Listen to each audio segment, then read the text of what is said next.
श्री गणेशाय नमः। श्री सरस्वत्यै नमः। श्री गुरुभ्यो नमः।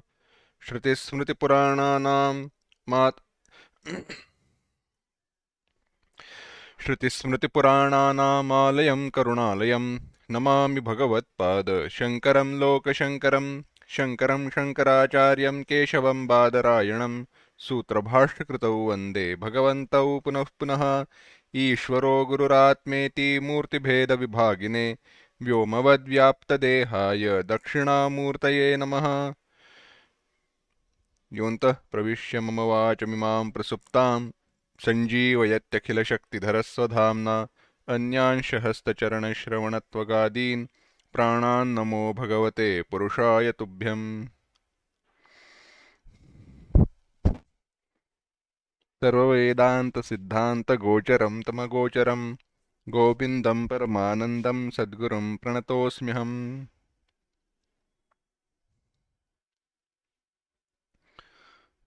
आचार्यांच्या विवेकचूडामणी ग्रंथाचं आपण चिंतन करतोय आणि हे चिंतन करत असताना आचार्य आपल्याला सांगतायत की या देहाच्या ठिकाणी असणारी जी अनात्मबुद्धी आहे, भ्रमबुद्धी आहे, तिचा निराश केला पाहिजे आणि आत्मस्वरूपाच्या चिंतनाला नित्य वेळ दिला पाहिजे किंवा आत्मस्वरूपाचा विसर होऊ देता कामा नये। मग आत्मस्वरूपाचा विसर होण्यासाठी असणारी जी काही कारणं आहेत त्याच्यापासून दूर राहायचं। मग त्या कारणांचं गणन करत असताना आचार्यांनी आपल्याला सांगितलं, निद्रा या लोकवार्ता या 287व्या श्लोकाचं एकदा एकत्र पठण करूया। निद्राया लोकवार्ताया शब्दादेरपि विस्मृतेः क्वचिन्नावसरं दत्त्वा चिन्तयात्मानमात्मनि। निद्रा, लोकवार्ता आणि शब्दादी विषय याद्वारे आत्मस्वरूपाचा विसर पडण्याची कोणतीही संधी देऊ नका। निद्रा, लौकिक वार्तालाप आणि शब्दादी विषयांद्वारे आत्मस्वरूपाची विस्मृती होण्याचा कोणताही अवसर, कोणतीही वेळ येऊ देऊ नका। या सगळ्यांमुळे वृत्ती बहिर्मुख होऊन पुन्हा संसाराचं चिंतन होतं, त्या वासना अंतःकरणात पुन्हा निर्माण होतात। म्हणून या तीनही गोष्टींपासून दूर राहिलं पाहिजे। हा जो देह आहे, आता हा जो स्थूल देह आहे त्याला आत्मा समजू नका, हे आचार्य पुढील श्लोकातनं सांगतायत। 288वा श्लोक। माता पित्रोर्मलोद्भूतं मलमांसमयं वपुः त्यक्त्वा चाण्डालवद्दूरं ब्रह्मीभूय कृती भव। इथून पुढे आलेले जे श्लोक आहेत ते अध्यात्मोपनिषदातील मंत्र आहेत, त्यांचं पुनरुच्चारण, पुनर्कथन इथे आचार्य करतायत। आचार्य म्हणतायत, माता पित्रोर्मलोद्भूतम, माता पित्यांच्या मलापासून उत्पन्न झालेलं, मलमांसमयं वपुः, मलमांसाने परिपूर्ण असणारं हे शरीर, चांडालवत दूरम त्यक्त्वा, चांडालवत चांडाळाप्रमाणे दूर टाकून, ब्रह्मीभूय कृती भव, ब्रह्मभावामध्ये स्थित होऊन कृतकृत्य हो। कृतकृत्य हो निर्देश केला, विधी सांगितला, आदेश दिलाय। आचार्य म्हणतायत की अरे शिष्या, हे शरीर अत्यंत जुगुप्सित आहे, त्याज्य आहे, घृणास्पद आहे। याच्या उत्पत्तीचं कारण काय आहे? माता पितांच्या मलापासून, म्हणजेच वीर्य आणि अंडापासून, या दोघांपासूनही प्रत्यक्षात मल म्हणूनच त्याचं चिंतन केलंय। पंचमहाभूतात्मक असल्यामुळे त्याच्यात काहीही शुद्ध नाही। त्याच्यापासून निर्माण झालेलं हे स्थूल शरीर आहे कसं? मलमांसमयम। जोपर्यंत आपल्या शरीराशी त्याचा संबंध आहे, संपर्क आहे, तोपर्यंत आपल्याला ते पवित्र वाटतं, चांगलं वाटतं, शुद्ध वाटतं। परंतु ते शरीरापासून वेगळं झाल्यावर त्या मलाचा, त्या मांसाचा आपण त्यागच करतो ना. तसं आहे ते. तसं त्याने परिपूर्ण असणारं हे जे शरीर आहे त्याचा त्यागच केला पाहिजे. मलमांसमयम वपुः, पण ते कसं, म्हणजे स्वभावतः जे अत्यंत घृणास्पद आहे, अत्यंत मलिन आहे, त्याचा चांडालाच्या समान, अर्थात जो अत्यंत अशुद्ध आहे, ज्याच्या ठिकाणी कोणतीही शुद्धता नाही, ज्याच्या ठिकाणी मलाची परिपूर्णता आहे, त्याप्रमाणे दूर टाकलं पाहिजे.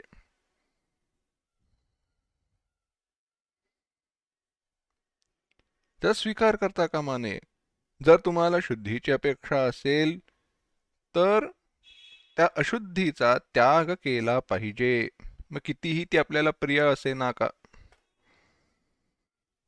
असं म्हणून हे जे अज्ञानजन्य आत्मत्व आहे या शरीराच्या ठिकाणी, हे शरीर मी आहे असं जे वाटतंय, त्या भावनेचा त्याग करून हे शरीर मी नाही हे जाणून ब्रह्मीभूय कृती भव, ब्रह्मस्वरूपाला प्राप्त करून, ब्रह्माला जाणून कृती भव, कृतकृत्य हो असं सांगतायत. कृतकृत्य म्हणजे ज्या ठिकाणी कृतम कृत्यम प्रापणीयम प्राप्तम, आता कोणतंही कर्तव्य शेष राहिलं नाही, केलंच पाहिजे असं काही त्याच्यासाठी राहिलं नाही. तसं आता केलंच पाहिजे हे कधी, जोपर्यंत जीव आहे, जोपर्यंत जीव दशा आहे, जोपर्यंत काहीतरी प्राप्तीची इच्छा आहे, तोपर्यंत कर्तव्य. पण ब्रह्मस्वरूपाच्या प्राप्तीनंतर जेव्हा सर्व काही प्राप्त झालं, त्यावेळेला कुठे कर्तव्य, कुठे काही करण्याची इच्छा नाही, काय काही उरत नाही. जोपर्यंत अज्ञान आहे तोपर्यंत कर्तव्य अवशिष्ट राहतं. ब्रह्मज्ञानाची प्राप्ती झाल्यानंतर कोणतंही कर्तव्य राहत नाही. म्हणून हे शिष्या, आत्मस्वरूपाला उत्तम प्रकारे यथार्थतेने जाणून कृतकृत्यतेला प्राप्त हो, कृतकृत्य हो.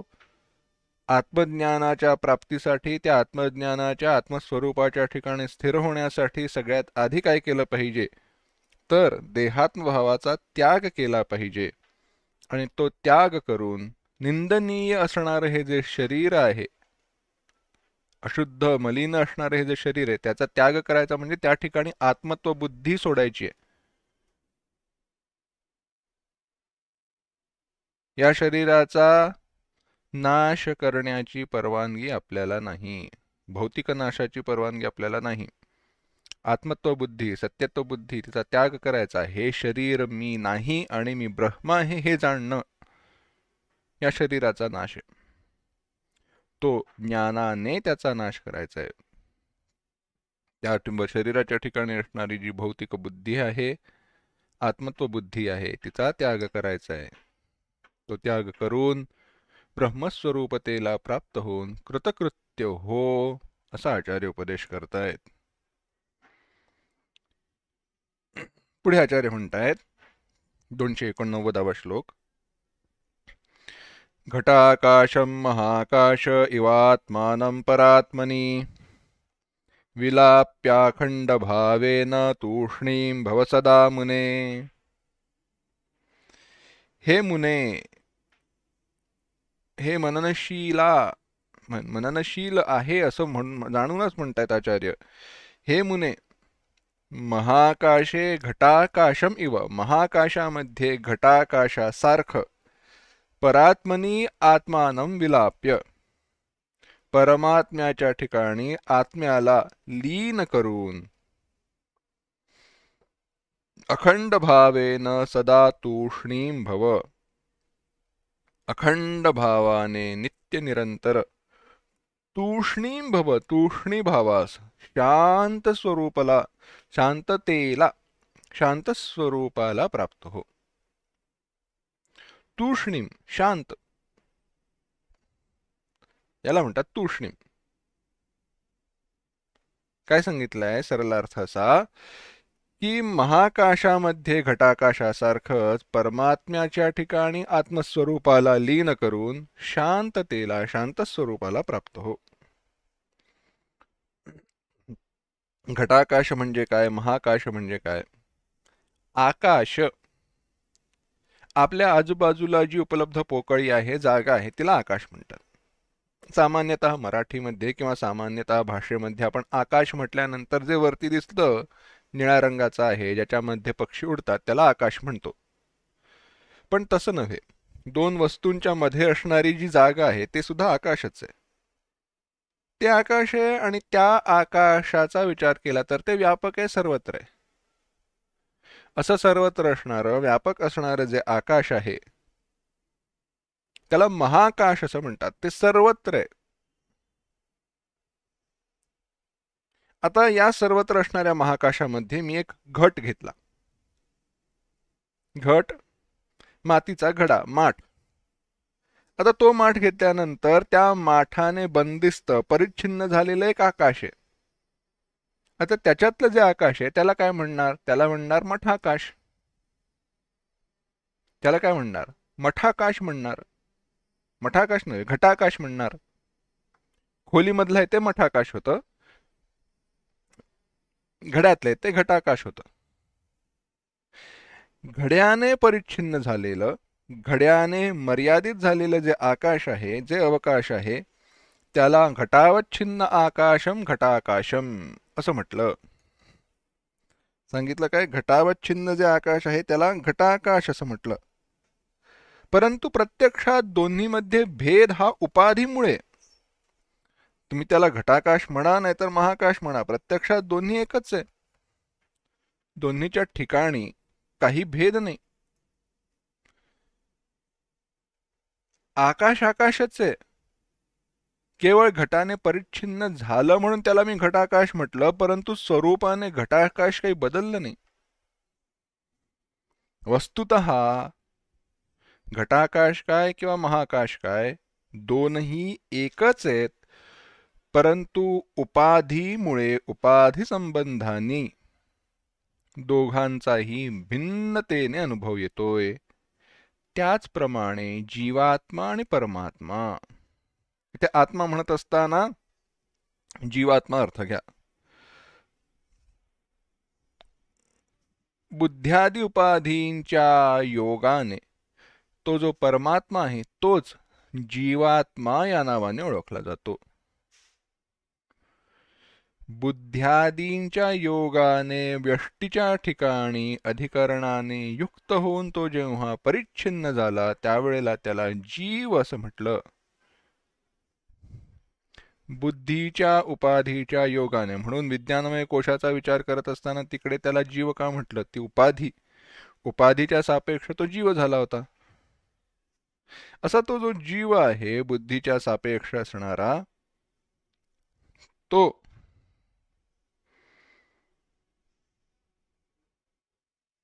जेव्हा उपाधीचा विलय केला जातो, विनाश केला जातो, त्यावेळेला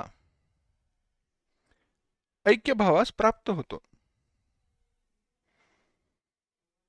जर घड्याची परिच्छिन्नता आपण सोडली, घटत्व सोडलं, तर घड्यामधलं असणारं आकाश आणि महाकाश हे दोनही एकच आहे हे जसं जाणलं जातं, त्याचप्रमाणे या उपाधींच्या ठिकाणी असणारी आत्मत्व बुद्धी, या उपाधींचा विलय केला असता,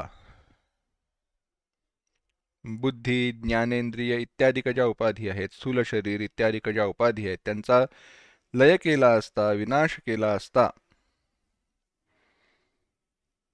ते अपरिच्छिन्न असणारा परब्रह्म, परमात्मा आणि हा आत्मा एकच आहे हे ज्ञान होतं. त्यामुळे ज्ञानाद्वारे त्या उपाधींचा स्वरूपाच्या ठिकाणी निषेध करून, विवेकाने त्या उपाधींचा लय करून, अखंड भावाने अपरिच्छिन्न स्वरूप आत्म्याच्या ठिकाणी, परमात्म्याच्या ठिकाणी मन लीन करून निरंतर तूष्णीं भव सदा मुने, तूष्णी भावास प्राप्त हो. तूष्णी भावास प्राप्त म्हणजे शांततेला, शांततेला, सुखस्वरूपतेला. तेषां शांतीम तेषां सुखम, कठोपनिषदाने विचार करताना सांगितलं. त्यांनाच सुखाची, त्यांनाच शांततेची प्राप्ती होते ज्यांनी ब्रह्मज्ञानाची प्राप्ती करून घेतली. सांगायचा मुद्दा, विषय हा असा आहे की खरोखर आपल्याला जर का अंतःकरणामध्ये शांतीचा अनुभव करायचा असेल, स्वरूप सुखाचा अनुभव करायचा असेल, तर या उपाधींचा निराश केला पाहिजे, विलय केला पाहिजे. याच विषयाचं आता वर्णन करतायत आचार्य. पुढे म्हणतायत 290व्या श्लोकात, स्वप्रकाशमधिष्ठानं स्वयं भूय सदात्मना ब्रह्मांडमपि पिंडांडम त्यज्यतां मलभांडवत. स्वप्रकाशम अधिष्ठानम स्वयंभूय, स्वप्रकाश सगळ्याचं अधिष्ठान असणारं जे परब्रह्म आहे, स्वयंभूय सदात्मना, त्या सत्स्वरूपाच्या ठिकाणी सदात्मना स्वयंभूय एक होऊन, एक भावास प्राप्त होऊन, ब्रह्मांडम अपि पिंडांडम, ब्रह्मांड आणि पिंडांड या दोन्हीचा त्यज्यताम मलभांडवत, मलभांड, मलानी युक्त असणारं जे भांड आहे त्याप्रमाणे त्याचा त्याग केला पाहिजे. आचार्य सांगतायत, स्वप्रकाश सगळ्याचं अधिष्ठान असणारं जे परब्रह्म आहे त्याच्याशी सत्स्वरूपाने एक होऊन ब्रह्मांड आणि पिंडांड याचा मलाच्या भांड्याप्रमाणे मलाप्रमाणे त्याग केला पाहिजे. ज्ञानस्वरूपाने जो स्वतःसिद्ध आहे, ज्याच्या ज्ञानासाठी इतर कोणत्याही गोष्टीची आवश्यकता भासत नाही, त्याला स्वप्रकाश असं म्हणतात. स्वप्रकाशाचा आपण विचार केलेला आहे, ज्याला केवळ वृत्तीव्याप्तीची अपेक्षा आहे, फलव्याप्तीची नाही. दिव्याचं आपण चिंतन करत असताना म्हटलं, दिवा कसा आहे? स्वप्रकाश आहे. तो जाणण्यासाठी इतर कोणत्या गोष्टीची आवश्यकता लागत नाही, भासत नाही, केवळ पाहणं एवढंच आहे, त्याच्यावरचं आवरण दूर करावं लागतं, एवढंच आहे. त्याप्रमाणे माया, अविद्या, स्थूलदेह, सूक्ष्मदेह, कारणदेह, हे संपूर्ण जगत, हा प्रपंच इत्यादिकाचं अधिष्ठान असणारं जे ब्रह्म आहे, त्या ब्रह्मस्वरूपाच्या ठिकाणी सत्स्वरूपाने एक होऊन संपूर्ण जे ब्रह्मांड आहे, चतुर्दश भुवन आब्रह्म भुवनाल्लोकाः, या सर्व लोकांचं, या संपूर्ण प्रपंचाचं, केवळ दृश्य प्रपंच म्हणजे हा पृथ्वी लोक इत्यादी का नव्हे, संपूर्ण प्रपंचाचं आणि आपल्या शरीराचं, पिंड हे जे शरीर आहे त्याचं मलभांडवत, मलाच्या भांड्याप्रमाणे मलाप्रमाणे, मलाने परिपूर्ण असणारं जे भांड, मलभांड, त्याप्रमाणे त्याग केला पाहिजे. तात्पर्य एवढंच आहे, शरीर अत्यंत निंदनीय आहे. शरीर काय, संसार काय, त्यामध्ये शुद्ध पवित्र असं काही नाही, सर्व काही उपाधीच आहे. म्हणून त्याचा त्याग केला पाहिजे. पण हे करत असताना कसा केला पाहिजे? दोषदृष्ट्या वगैरे सगळं जरी खरं असलं तरी त्या ठिकाणी द्वेषाधिक भावना नसावी, स्वरूपाला जाणून त्याचा त्याग केला पाहिजे.